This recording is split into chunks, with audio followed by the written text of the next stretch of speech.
All right, I'm Franklin Aguirre, head coach at Aguirre's Fighting System.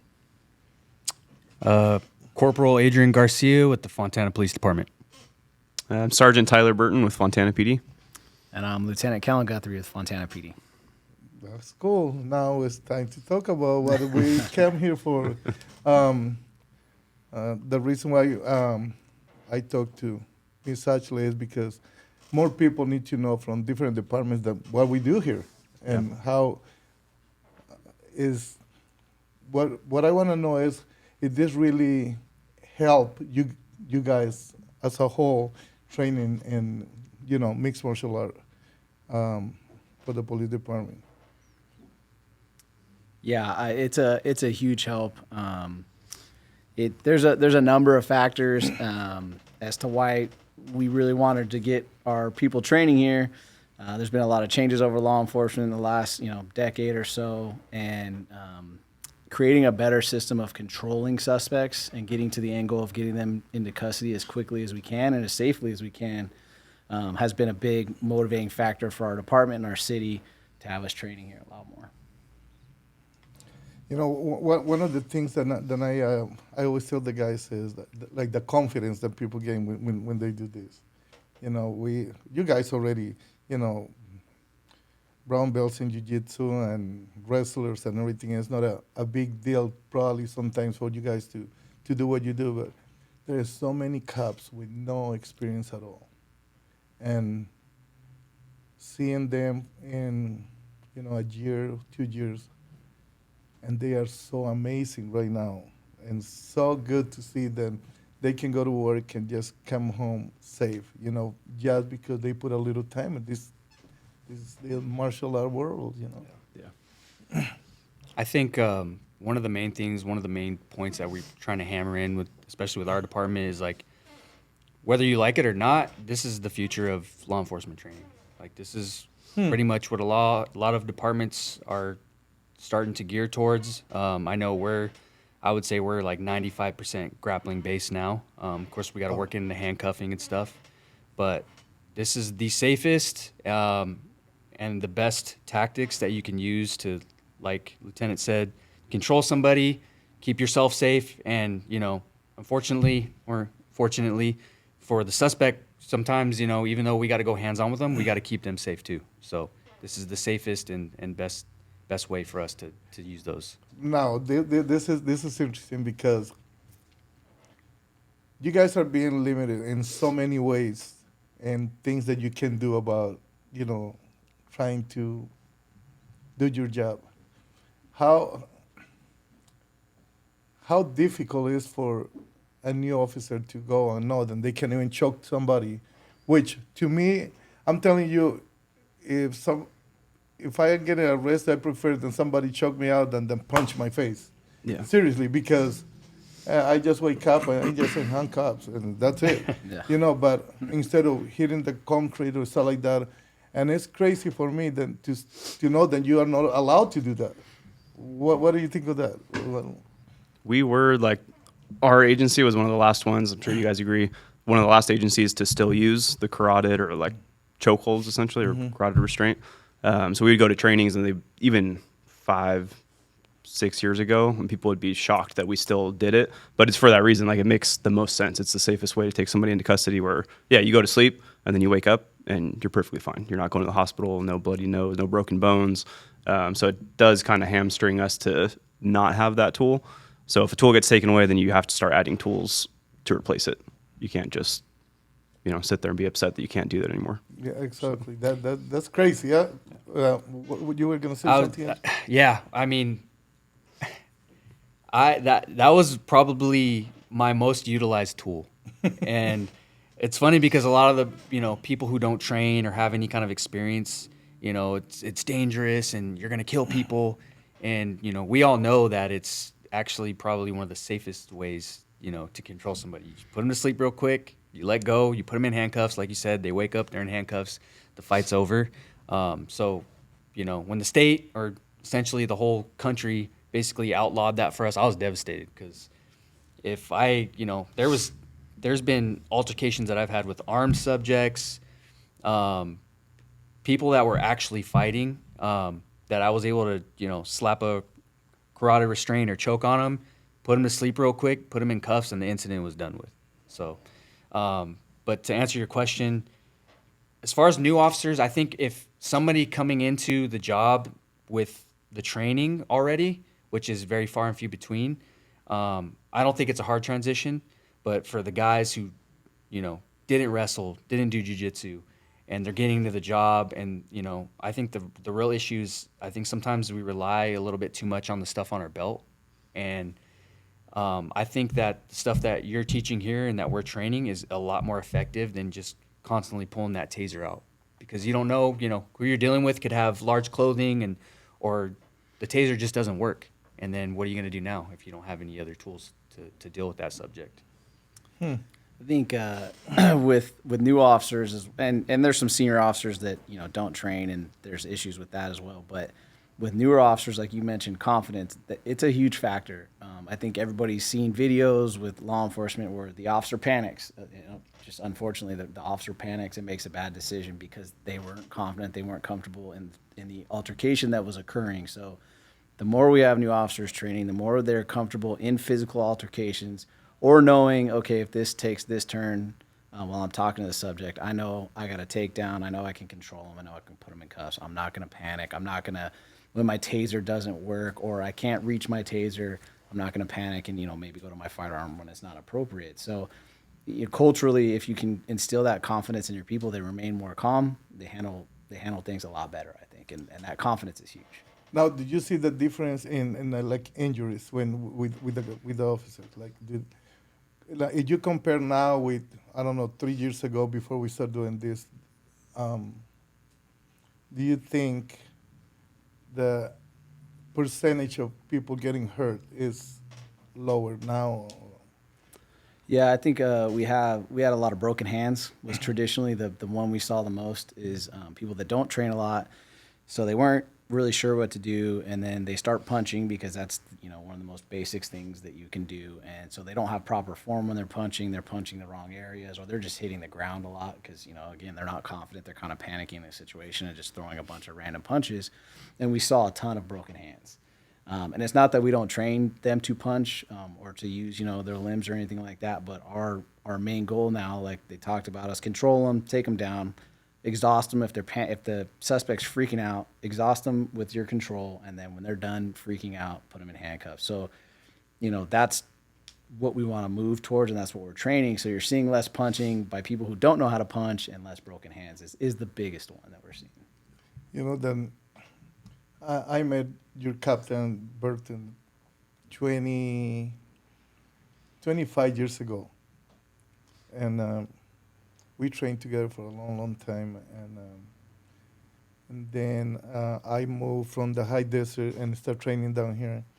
And he was coming to train with us here for a while too. And I was telling him for many years, hey, let's put a program for the cops to help them. And he just say, Coach, I don't think that can be possible because liability. A lot of people is gonna complain, got hurt. And but every time that I see him, I was like, I think we should do it. And I remember probably 3 years ago, 2-3 years ago, he called me and said, I think it's time to do it because this is getting a little bit ugly. The problem right now, you can correct me if I'm wrong, is that with the UFC every week on TV and Bellator and all these shows, everybody knows how to do an armbar. Do you guys have an experience where you try to arrest somebody and they go for some realistic move or technique of mixed martial arts? Anybody experience that? So I personally have not dealt with somebody that seems like to have any kind of training. I hope I do, so that we can see who's better. No, but seriously, no, I personally haven't. But that's what we train for. Like when we talk about it all the time, like at our annual trainings, we're of course we're training for the people that are untrained, but we're training for the worst case scenario. We encounter that person that does have that training, and we're ready and we know how to deal with that problem when it arises. I think most of the time the stuff that we deal with is like people that are kind of resistive but not necessarily fighting. But there are occasions where someone really wants to fight. And when you asked the question, there was one experience that kind of popped into my head. It was years ago before we started doing training here. But I was with our narc team and we were hitting a house, like serving a search warrant. We hit the door and our primary suspect runs out of the gate, starts running down the street. So we go chasing after him. And I distinctly remember he turned around, like he ran for a little while, which is typical. And my partner was in front of me, like maybe 10, 15 yards in front of me, a little bit closer to him. And then the suspect turned around, like planted his feet in like a good stance, brought his hands up, and he swung as my partner was getting close. Luckily, my partner was able to kind of get out of the way. So I was the next one there, and it automatically just went back to like wrestling. So it was like double leg. Boom. So I hit a double leg, but I was expecting like, I'm going to flatten this dude quick. I hit a double leg, and he kind of sprawled out and was hopping off on one foot. And it was like, it took me a minute where I was like, I don't know if I'm going to be able to take this guy down or not. Eventually I got it, and I remember being like super relieved, like, okay, cool, it worked. And then automatically he started building back up into a base, started controlling my wrist, peeling my wrist off. And so I had to throw like both hooks in. We ended up rolling around on the ground.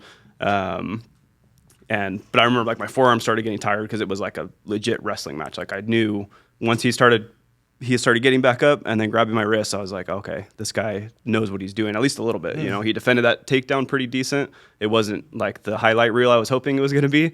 And then he started building back up, and now he's controlling my hands. So when that happens, it's stressful.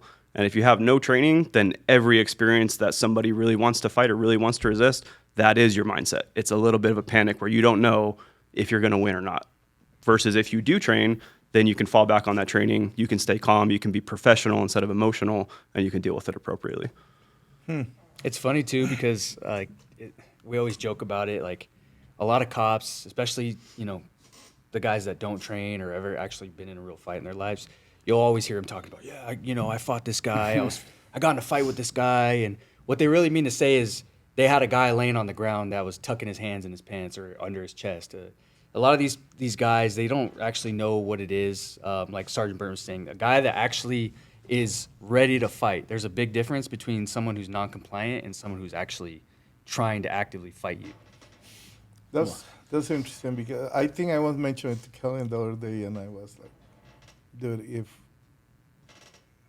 they called you for whatever emergency, like domestic violence or something like that, and I ain't going with him, and I never trained before.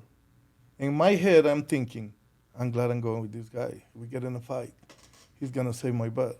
In his head, he's probably thinking, this dummy had never put a foot in the gym, and we're going to get it. Did that happen? It's like, did you guys have that kind of... Oh, yeah. Yeah. Well, we also have, I'm sure they've all experienced it. I'm probably any cop from any agency's experienced something like that. Is occasionally we'll have the people that don't train that we're thinking, man, I have to go this call with this person who doesn't train, doesn't take this seriously. And they'll be the ones that starts chipping at the suspect and, sort of escalating the situation. I'm like, dude, you're starting a fight I'm going to have to finish. Like, what are you doing, dude? Like, it's pretty annoying to have to deal with. But again, culturally, as we're shifting away from the older systems and we're training our new people on this, and you can tell we have older officers that are coming, but traditionally it seems to be our more younger officers are more into this, and we have a lot of young guys and girls coming, and that's going to start to fall away, right? Like the more people train, the more confident they are, they're not going to be those kind of officers. But yeah, it happens. It's annoying. Now, is this program that we have helping, like in reality, like you see like people doing really good when before it was just somebody there, getting a paycheck at the end of the month. Because me personally, when I get in that mad with you guys and I see, like Katie and Hector, Leon, all these guys, oh my goodness, it's so good. It feels so good because these people came here a year ago with nothing. Yeah. And now they are so good. How do you guys feel about that kind of stuff? It's awesome. I feel really great Yeah. to be part of something like where I know I can help you to go home at the end of the night. Yeah. Yeah. What's really cool to see, I think, is because this is the opportunities here for everybody. Not everyone's going to seize the opportunity or come and train. There's required training that we have every 2 years, just like everybody else in the state, where you have to come. Like, okay, everyone's going to show up to that training because you have to. But I think what we're seeing more so lately is it just gaining traction where people are coming and they're kind of getting that itch, like catching that bug, and then they're here all the time. And now they're here. I'm like, geez, some of these guys, they're training way more than me, and they're slowly catching up. I'm like, but it's impressive. It's cool to see them. Like, they're not coming because they have to. They're not coming even, I don't even think necessarily for work. Well, that's probably part of the motive, but they're showing up in training because they actually enjoy it, and it's making their lives better, I think. So making them happier. I saw something the other day with Spencer. Mm-hmm. That's what I was thinking about, yeah. Spencer was going with a really tough guy the other day. And he was going with Tyler, and Tyler really hit a good move on him, and Spencer stopped it. Then Tyler's trying to pass, Spencer puts the head the right way, and I am like, my goodness, he is not doing it to a person with no experience at all. He was doing it to Tyler, and I saw like I don't know if I read that one from you, but you were like, what the hell just happened here? Yeah, because I never trained with him or seen him training. That was the first time I've seen him, and I was like, it hasn't been long enough for him to be this good. Like, what's going on? But yeah, he was moving really, really good. But he's one I think that just like he's taken to it, likes it. Yeah, we see trains a lot. This guy here 2-3 times a week. Mm-hmm. Good, and for an officer to be here that many times a week is because he is taking it seriously, like you say. You know, like it's contagious to see Yeah, that. yeah. It's really helpful that it's your gym as well. Like, obviously, we love working with you and your demeanor with everybody, because the biggest hurdle we have is you're going to get beat up a little bit in the beginning, right? Like, you don't know what you're doing. You're learning. And, you know, that's just part of the learning curve. And so people are nervous to come here, or like, are the experienced guys going to be mean to me or whatever? And I think we've done a really good job, you know, explaining to everyone how you run your gym and telling them, like, yeah, you're going to lose because you're new, but we're not there to hurt you. You're losing so you get better. We're there to train. We're there to get better. No one's here to embarrass you. No one's here to hurt you. And that's a big hurdle too, right? Being a gym owner as long as you have, is people are afraid to get hurt. Like, these guys have to go to work tomorrow. So I think that's a big hurdle that we're doing a good job of getting over. So, something I tell everybody is, like, when we have new people, especially when we have a big group of people, I don't focus on you guys, honestly. Sorry. But the last person that I want to teach at that moment is you guys, because you guys have the experience that you. But if we have 5, 6, 7 guys with zero experience, that is my focus right there, because you guys are gonna help me teaching these guys, but if I focus on trying to please you guys, oh, he's a brown belt, he's this and he's that, I'm gonna lose these guys right there. Then when, like you say, when everybody came here, I want to make sure that guy that came for the first time don't get beat up, because we're going to lose the person. We'll never see the person. It happens before, many times. Then it's good then we are in the same page with that, because, you know, Tyler is a beast teaching now, dude. Kellen too. You guys, all you guys, you know, I love to see you guys doing this class, helping us with that, because at the end of the day, you know, we got Coach Jay doing the stand-up. You guys wrestling and submissions and everything is so good, because we had the whole team then can teach this class, and we are not lacking anything. You know, we got to throw a punch, we throw it. Mm-hmm. We don't want to do it, but, you know, it's good that we had the ability to do it. Yeah. Another thing is, you guys are SWAT too. You know, and what do you think about? Are they having fun? Is this helping the SWAT? How do this impact that SWAT in a different way than the Fontana PD, or is something about the same culture? Or how do you guys see that? So, just to kind of give you a little backstory on how the whole SWAT thing started. So Sergeant Burton, before he got promoted to sergeant, he was on the SWAT team, and then I got put on the SWAT team. he promoted off the team. I had kind of started before he left the team. We kind of already started talking about, hey, wouldn't it be cool if we got SWAT guys on the mat? Like, what other SWAT team is doing that? You know, of course they're doing all their tactical training and they're doing their PT in the morning and stuff like that. But I don't know of any other teams as a collective that are actually getting on the mat and training. That's crazy. Yeah. So he promoted off. I was kind of the lone man out. Was having a little bit of a difficulty kind of getting people to buy in on it. Luckily, he got put back on the team as a team leader. And we really, he was a big catalyst to help push to really get some of the other guys bought in. He started talking to the other sergeants. We did like a trial class here with, just like a one-off. All the guys loved it. They loved it. It was competitive. Everyone got a great workout. Everybody learned something. And then from there, it kind of took off. I'll let him explain more. Yeah, he knows a little bit more of the details. But it's probably, I've seen a lot of growth in the short time we've been doing it with the SWAT team here. Like I said, the guys love it. They like, obviously, the workout portion of it. They like learning. When we get called out for SWAT, it's probably one of the more volatile situations. You don't know what's going to happen. You don't know who's going to be in that house when you go in. You don't know you don't know if you're going to be in a gunfight. You don't know if you're going to be in a physical fight. So a lot of the guys are proficient in the shooting and the tactics, but a lot of the guys had no experience with, grappling and martial arts. So I'm extremely proud to be partnered with him and really starting something that has never been done in terms of like the SWAT portion. And it's something I'm really proud of and something I really enjoy. Yeah, I'll say it's something that we wanted to do for a long time. And whenever you try to do something new, there's always going to be pushback. So it's part of it is like you have to have the desire and then you have to have the right timing and the right leadership. And it definitely has been a collective effort amongst different people with kind of like a shared vision that we were finally able to kind of make it happen. And a big part of it is that we were already doing it. Fontana PD was doing it here with you already. So that kind of obviously opened the door, got our foot in the door. But there's been a lot of benefits. One of the main ones, so just a little background on our team. It's a regional team. So we have 3 different agencies that make up one SWAT team. So one of the biggest challenges is always going to be unity on that team and making it feel like one cohesive group as opposed to 3 teams wearing the same uniform, if that makes sense.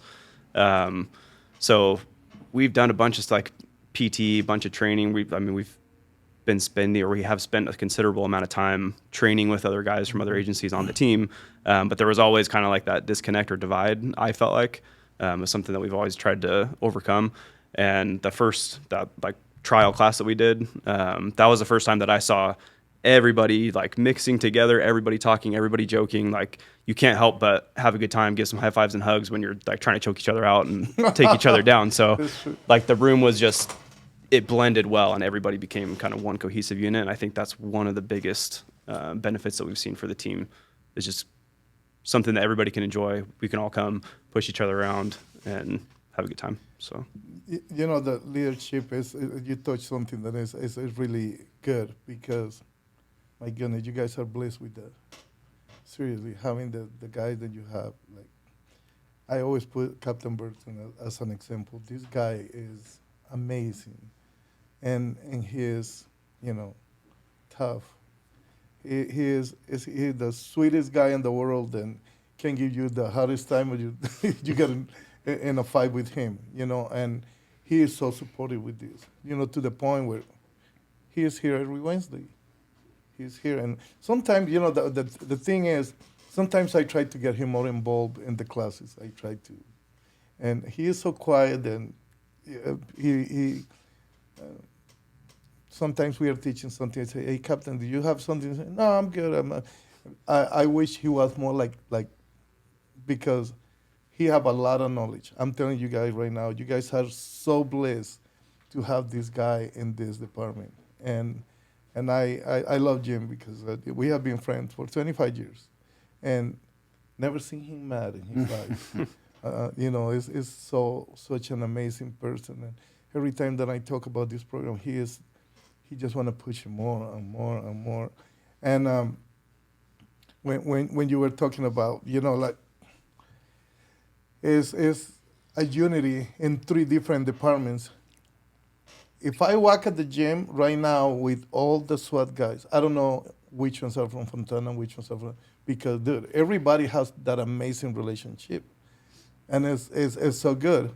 We gotta talk about your brother. Your brother is one of the guys that he is always pushing about this. He is always, and I talked to him about, hey, I would love to do this, and he say, let's try it. Like it's not a pushback by any of the members of the team. Like, and I that's what I love about all this program. Then, dude, it's so cool. Like everybody is having fun, like you said earlier.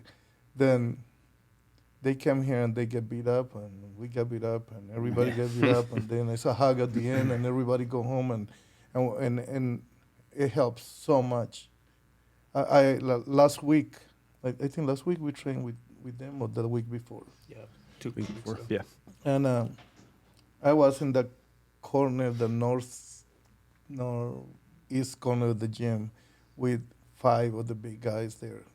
They are big, dude. Those guys are big. And I was talking to them about technique and everything, and how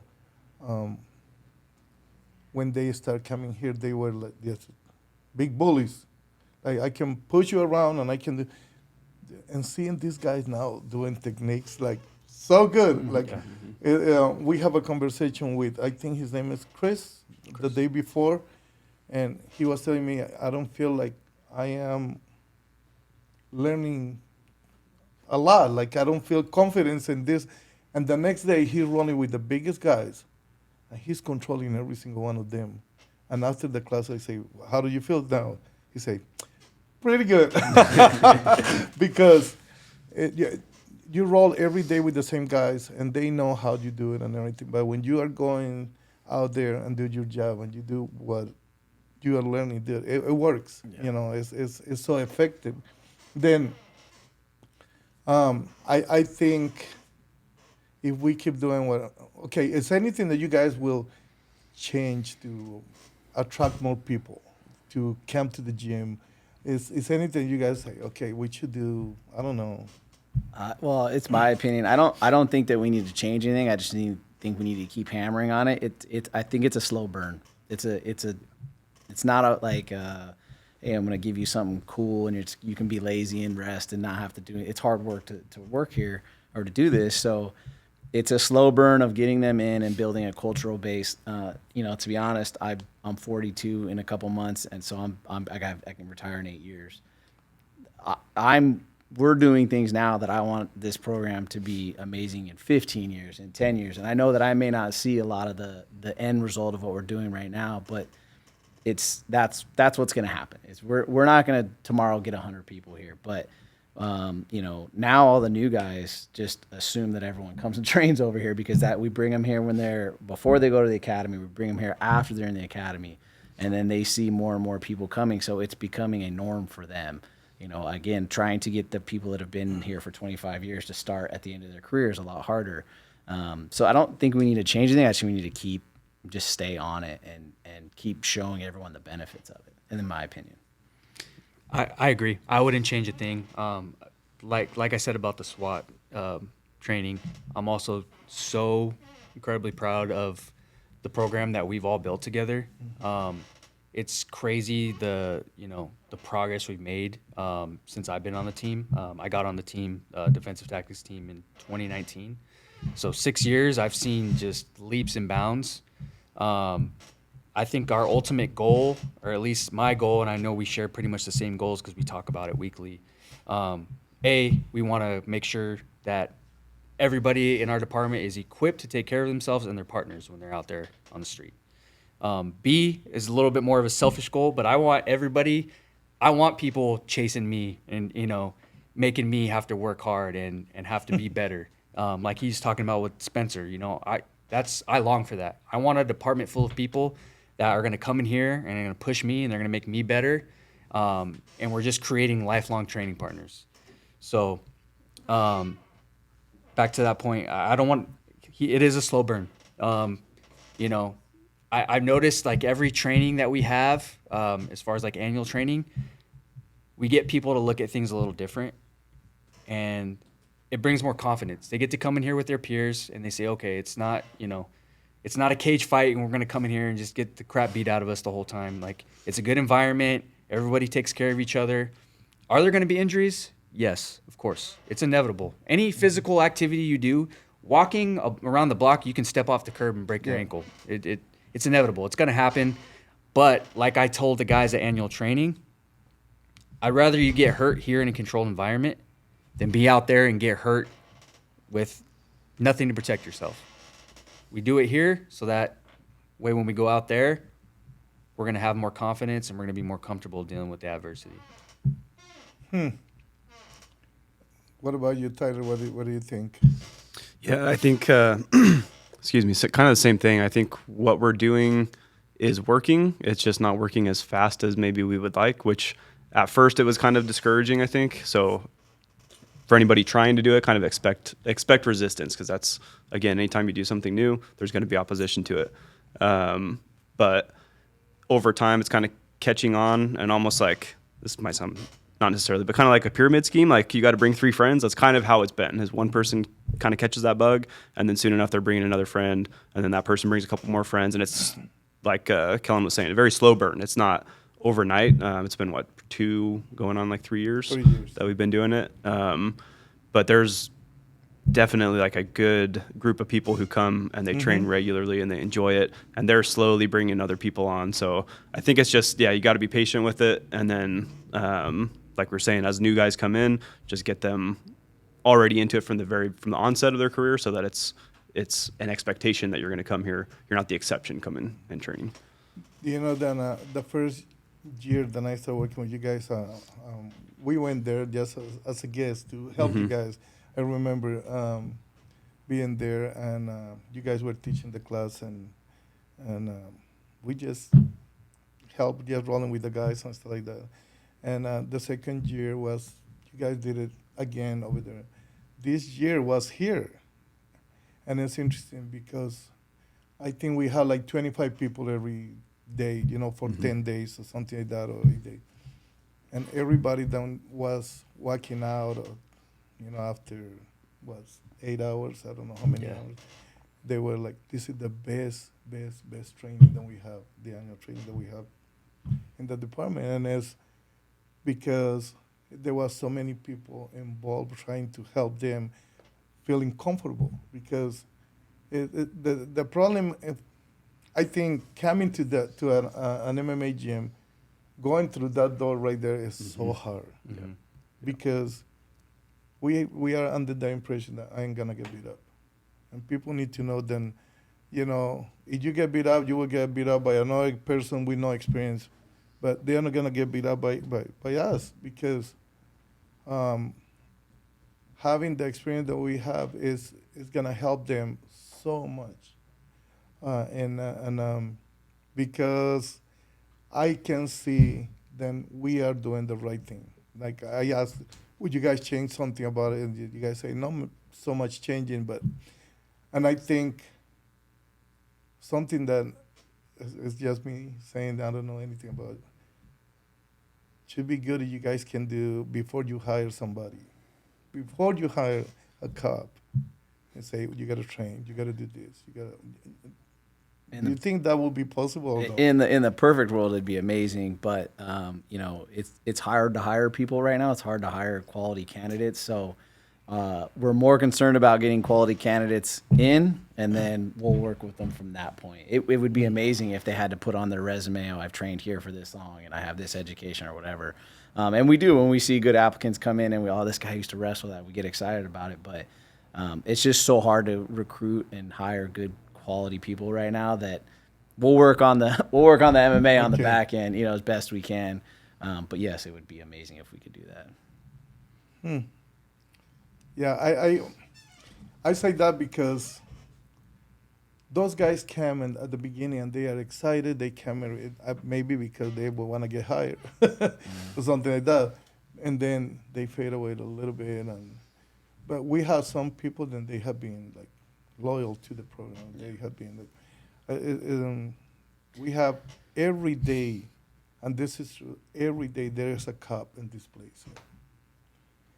And is the city behind this program? Are they supporting you guys? How? Yeah, the city's. I can do the nerd lieutenant thing and talk about the city and financing and budgeting and that sort of stuff. The city is behind us on it, and for those of you that are trying to create something like this with your department, there's kind of two ways to do it, right? You're trying to convince the officers to come in for their safety and all that sort of stuff, but the argument to the city is a completely different argument. It's a financial argument. You can pay for injured officers, which is, then that causes more overtime because you're understaffed, and then you're losing officers, and you have, unfunded pension issues, PERS, and all that sort of stuff that the city and the finance people understand. Mm-hmm. And then you have lawsuits, right? Obviously, with the rise in body-worn cameras and people watching us use force, obviously a takedown to side control, and roll them over and cuffing looks a lot better than 2 or 3 of us punching and kicking somebody. That doesn't mean the punching and kicking is illegal. It just makes people uncomfortable. And you'll hear it all the time, like, well, we shouldn't be changing our tactics because it makes people uncomfortable. And there's some validity to that argument. But you also have to keep in mind that if we get sued and then it goes to a jury trial, those people that were uncomfortable watching it are your jury trial and decide whether the city loses $2 million on that lawsuit, or the city decides, well, we'll just pay $500,000 in the settlement to make this go away. So the more you pay up front and getting your officers here and trained up properly, you see less injuries, you see less early retirements, and you see less in lawsuits. And again, that's a slow burn type of thing, right? Like, that's going to take years for the program to really develop, but that's the angle you have to take with your city in order to pay the upfront money now and a few injuries here and there when we're training, in order to, years down the road, this benefits us. And it's I'm not saying anything negative about the city, but money talks, So if you're going this angle with your city, that's the route I would take.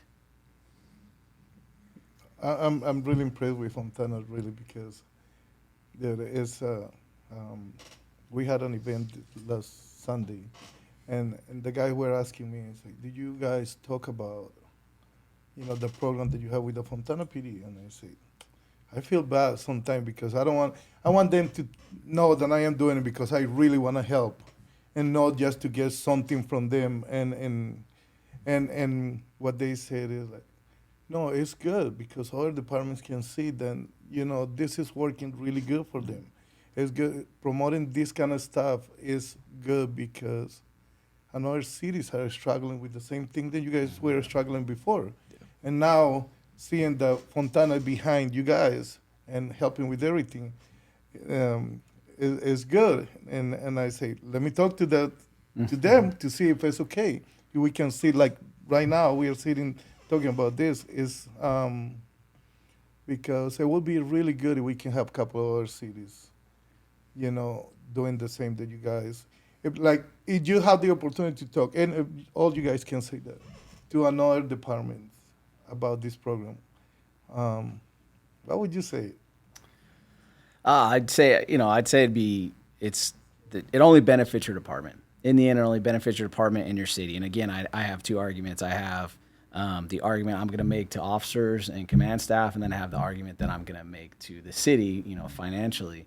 But in the end, it only benefits your city. It only benefits them financially. It only benefits the community, right? If we're more confident officers, if we are in better control of situations, and that's tactics, that's everything, but it's also, knowing how to control a subject.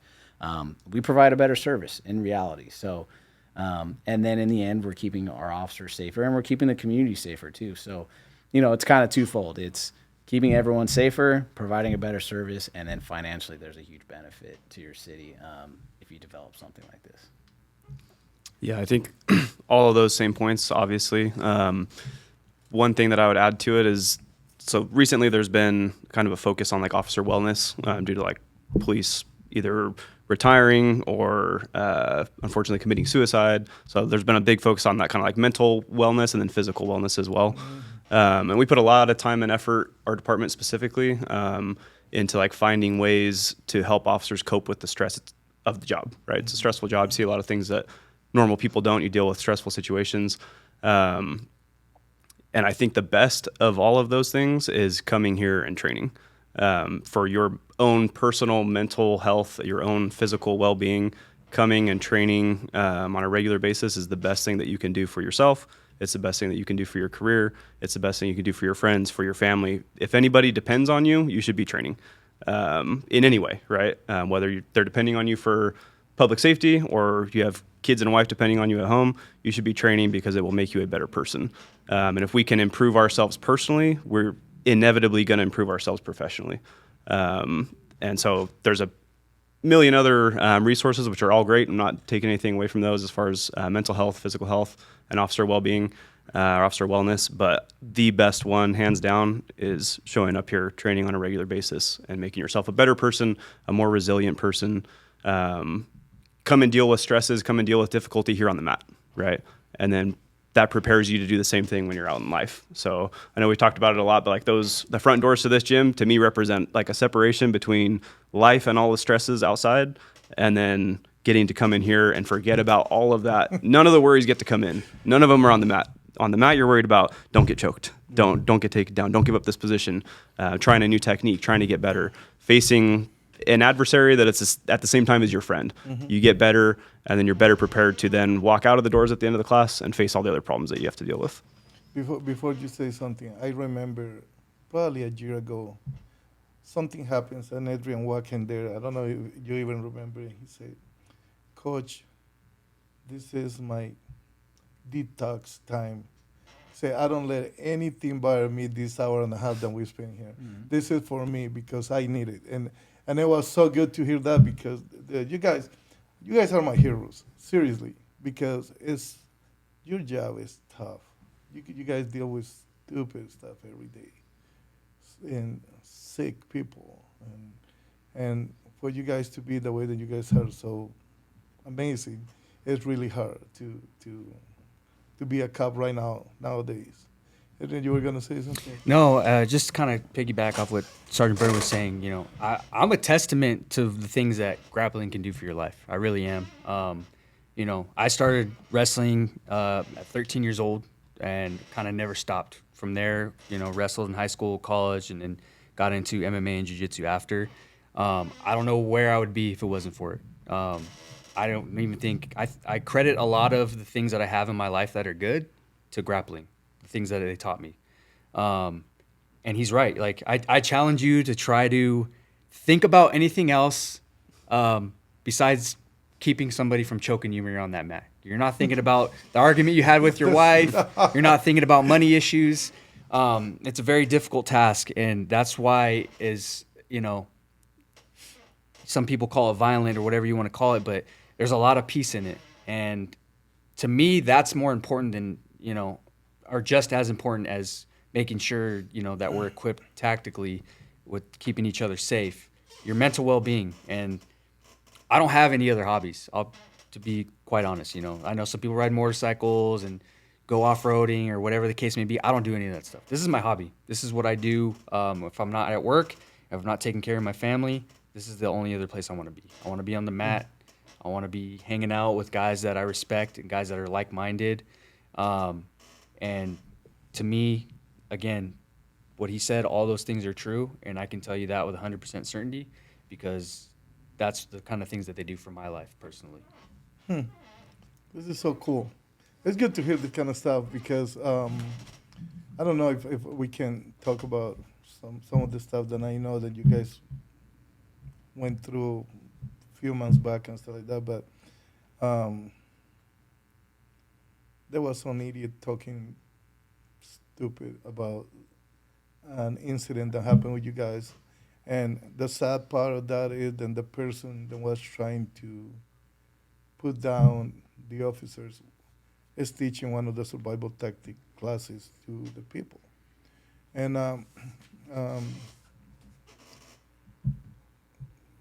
that incident actually made Tyler be my hero, because I'm telling you, is what you did was so amazing, Tyler. Seriously, like I remember when I heard the story exactly how it happened. I say, there is a mom at home because you were ready and prepared for an incident like that.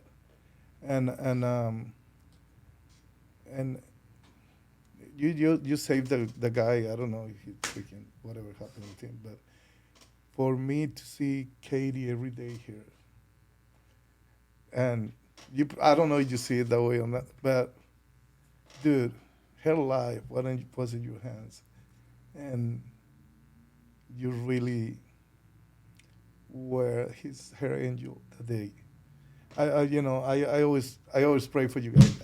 Everybody know I'm a Christian, and this is happening here because I always try to do the things that the way that God wants me to do it, and having you guys here is like pretty much an answer to my prayers in many ways because I always want to help my city.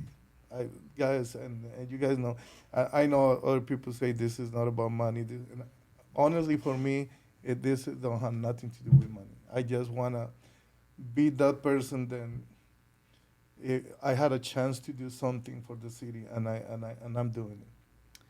I think an important part of that is, not everyone's as fortunate as us that they have a gym owner like you in their city, but we do. So when we come here and we're training, we don't train with just officer classes. There's, all kinds of community members here and a lot of people that are from Fontana here. And then we do belt promotions, a couple of times a year, and there's hundreds of people here. And I know there's a lot of people that have their views on law enforcement that are 100% changing because they would have never trained with us. They would have never stopped and talked to us. And now we just go to the same gym and train together. That's really all it is. It's not that we're cops and they're not. It's that they live in Fontana and I train at this gym, and then there's a bunch of guys that train here with us and they just happen to be cops. And so you can see that, I think it's really good. Some cities, unfortunately, they don't have a gym in their city, but I still think it's great for us, to be a part of the community. The belt promotions, when you have your events, there's, however many cops there. We have booths at your events, and, people are just getting to know us as people. Yeah, definitely. That is so good. That was a good point. Like, you walk in here at 6 p.m. or even at 9 o'clock in the mornings on Wednesday, and nobody knows you guys are cops. Everybody is having fun. I see you rolling with a cholo, you rolling with a cholo, and I made fun of that with the guys because you came right now at 6 p.m. right here. It's interesting because I think this is the only place that we can joke about that kind of stuff. You can't joke about things like, but dude, it's so good. There is kids here training because everybody treat them the right way, And I always tell people, like, we all want to belong somewhere. Unfortunately, for some of these kids, they the first thing that they find is the wrong one to do. But I had this past Sunday, we have probably 7, 8 kids that came from the streets, and then they were just kids from the street, and now they are thinking about fighting professionally and everything in a year or two. And you guys work out with these guys. I don't know if you guys arrest some of these guys, seriously, but it's so good that we are forming like this community where, like you say, you just work out with a guy that, it's a cop. It's no, and I love that, seeing you guys helping some kid and probably was a troubled kid 6 months ago and stuff like that. And everything started with me one day, probably 10 years ago. Captain Burton called me. He said, we have a kid here, and the schools don't want him. The whole Inland Empire don't want this kid. And mom is about to give up on him. Can we do something about it? And I said, hey, just send him. And he came, the kid came, and it's a long story, and he was a troubled kid. And a year later, the kid was back in school. He got a job and everything. 8 years later, he showed up at the gym again. And he is with his kid now. Have a beautiful kid, beautiful wife. He owns his own company now. And he said, I want my kid to grow up in this kind of culture. Because say, if this thing did what it did for me, imagine what it's, and this kid is amazing, doing amazing things now right here, and it's because somebody, like in this case, Captain Burton have the idea that this is a fighter. We are taking him to a fighter gym. And this is the craziest thing because when he came, he said, I told him, hey, you are the kid with this having problems. So I said, I have no problems. He said, it seems to me that you have because that's why you're here. And I say, you want to fight, you like to fight. Just sign up here. You can fight and you don't get in trouble. And he turned to his mom and said, I want to do it. And this is the part that I think changed everything for these kids. It's like they get beat up and then they get a hug from the guy, then beat them up. And this is so good. This kind of thing is so good for people. Then they don't feel like they are welcome in some places, And the same for you guys. There is gyms that don't say then you're a cop. Mm-hmm. You're gonna get beat up. Yeah. Seriously. Before we had this, when people would ask, those of us that train, like, where can I go? I'm like, don't go to a gym unless you ask me. If I don't know about it, I'll ask Coach Franklin or I'll find out from someone that knows. Don't go to a gym just randomly, and that's unfortunate, but it is the reality of it. Yeah, it's sad because in my case that I think Adrian the other day, I say I grew up watching SWAT movies. And I was like, that is the coolest job in the world. I wish I could be, a member of a SWAT team. And I always wanted to do something like that. And I never did. But having the SWAT training with us here is, I think, more special for me than being a SWAT member. Because I can see the reality of what happened with you guys. Sometimes you guys, we can't make it today because we got to go and do something that really crazy. And maybe it's stupid sometimes, but when I hear the sirens going in the street and stuff like that, I am praying. I hope it's Adrian or Tyler or Kellen or one of these guys that they know how to defend themselves. In so many cases, I know a guy that never put a foot in the gym and learned what he needed to do in something really tough. But going back to the story of and I was saying, you guys, we are blessed with you guys as leaders of the Fontana PD. Having you guys, I think that is why this program is so special, because you guys don't need to be here, honestly. None of you guys need me to do your job. You guys know more than enough to do. And for you guys to be here and try to help the guys with no experience and everything, it's amazing. It's so good. Yeah, I really do enjoy, I have great roles with these guys all the time, and we're working on, higher level stuff. But I really enjoy when a bunch of beginners come in and rolling with them and just watching them get better, because it's like, we tell them sometimes they're afraid to come in or they're worried about getting hurt. It's like, it doesn't do us any good to hurt our training partners. Injuries happen or whatever, but we got to get you guys in the door. We got to get you guys confident and doing, this is to make you better. I don't need to choke a white belt. That doesn't do anything for me. But I really do enjoy that as they develop, and then you're like, there's a couple of them. Katie's one of them. Hector, these guys that I used to let work. I'll just let them work for 5 minutes, whatever, and they're not going to choke me or do anything. And now I'm like, dude, I'm not letting them do anything. Don't do it. They don't get anything for free anymore. Yeah. And then there's a whole another batch that is starting now, and that's really enjoyable for me. Yeah, it's good, and we talk so many times. My goal is to have everybody in the Fontana PD and in the SWAT to be a blue belt. Yeah. Honestly, I would love to do something like that because it would be unique. 100%. Yeah. Yeah, and I'm open to do anything that you guys need me to do. Is there anything else that you guys want to add to whatever we already talked about? Because what I want everybody to know is that this is good for every city. No, I'm not talking come to AFS to do it or whatever you work. The city support you guys. This is the best thing that you can do as a police officer. Yeah. Because it changed everything. I'm telling you, I see the confidence in everybody. It's crazy. You just mentioned Katie, dude. This lady is amazing now doing that. She's dangerous. Mm-hmm. And Hector is amazing too. We go to one by one, and you can see the improvement of everybody then put a foot in this place. Then, what would you say to, I don't know, to the rest of the officers in Fontana? Because some of these guys are gonna watch this. I want them to watch this. To everybody that is now training, and they what would you say to these guys, like the new officers? For new guys me, out there? not just our officers,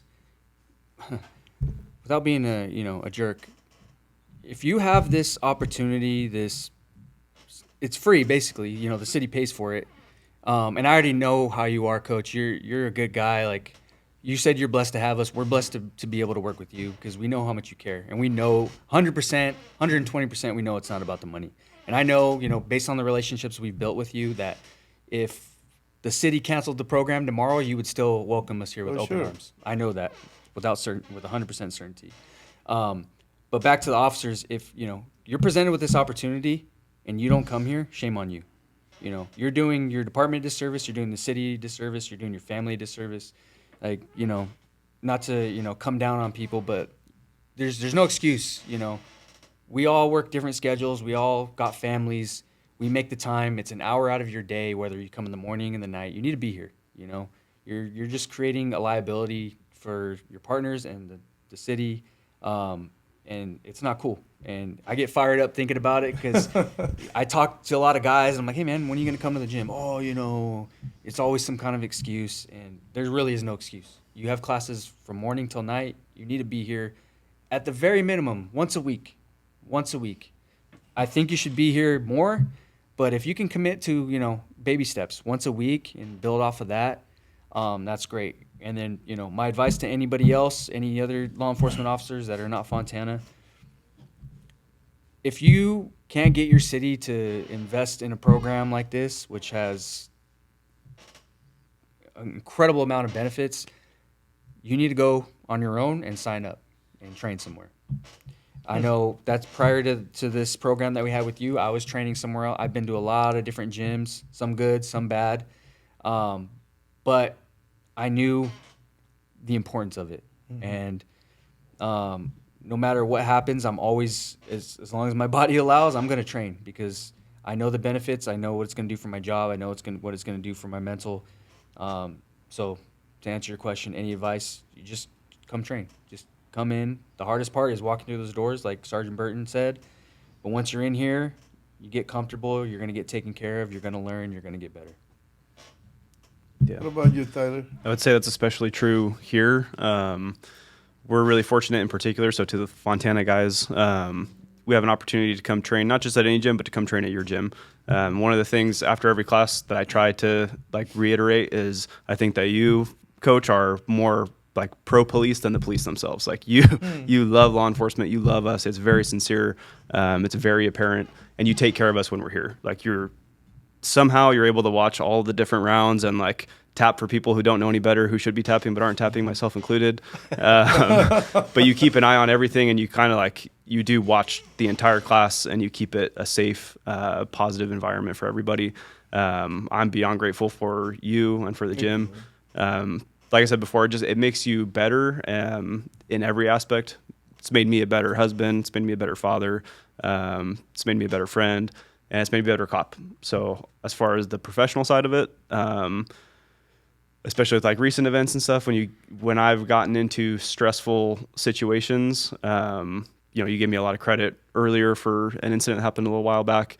We're our own worst critics, so I could tell you all the things that I did wrong, but I know that things I did right were in great part a credit to you. I was able to stay calm, and that's not just in one particular incident, but just across the board. When things get really stressful, I'm able to stay very calm. And in the back of my mind, I know 99.9% sure I train more than you. So I can fall back on that. What a great point. I'm going to win. And that's not a credit to me. That's a credit to you and your coaching. And so I'm, like I said, eternally grateful for it. You're one of the absolute best people that I know. We appreciate you. And anybody who's not taking advantage of the opportunity, you're missing out. Yeah, for me, like at my level now, I'm fortunate. I've been promoted a few times. I don't do real police work anymore, to be completely honest with you. Like I'm probably not getting any fights out on the street unless it's when I'm going to pick up my lunch or something. So, but my goal now towards the end of my career is to, and I say this a lot, like my job is to create the best environment possible for our officers to do their job to the best of their ability.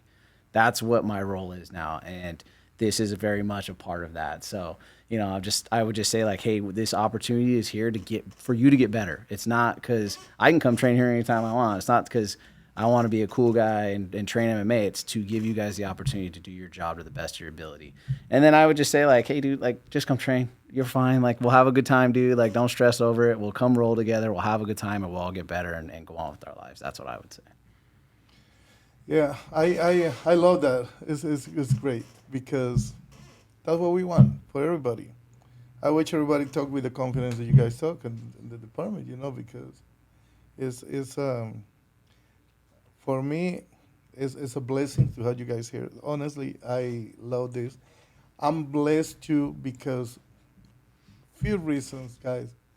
I have guys behind me, my coaches, the people from the first foot that you put in the door to the last person inside the gym, then everybody have something to do with having this program going.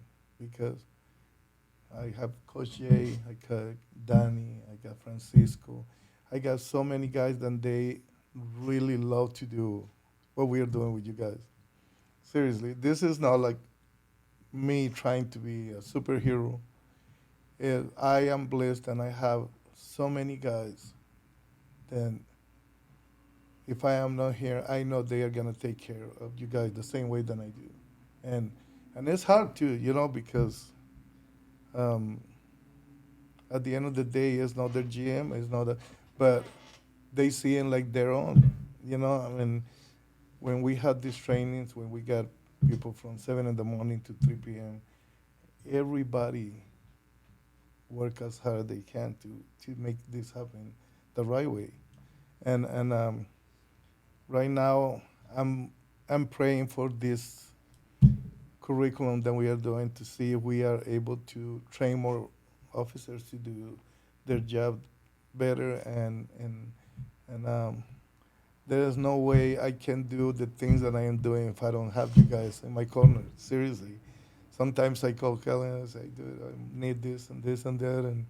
And I feel bad because I don't know. I am just the kind of person that I don't want that you guys think one thing or not. I never have a no for an answer from you guys. And that is the best thing, you know. It's not just me trying to do things for you guys. You guys, every time that I need something with you guys are always there for me, and I love you guys, you know, and it's a good partnership. I just honestly hope more departments do what you guys are doing because it's amazing, and it keep us safe. Thank you for what you do. Thank you for your service in this crazy world right now because it's really crazy, and if anything I can do for you guys, you guys know you just call me, and I'm here, seriously. And I say this many times, it don't have to be a class. If somebody feel uncomfortable being with a whole bunch of people, just call me. I make time for them, you know, and we can make sure that we do it with all the confidence and, you know, put all the confidence that they need on them. And but thank you. Anything that you guys want to say? No. This is the end of the podcast. We want to thank Ashley for really Whew, she was running around since yesterday that I talked to her to make this happen, and she did. Jay, thank you very much. Jay is a mini me. Then thank you for everything. And Oh, Thank you, Coach. thanks for Yeah, having thank us. That's Thanks great. for allowing us to talk about our program that we're really proud of and excited for the future growth of it. And thanks for all your help, Coach. we can sit and chat anytime that you guys want. We can, anytime that you guys have something excited to say, just we can do this and have a good time. Sounds good. Cool. Thank you Cool. guys. Thanks, Coach. That was Thank you. great.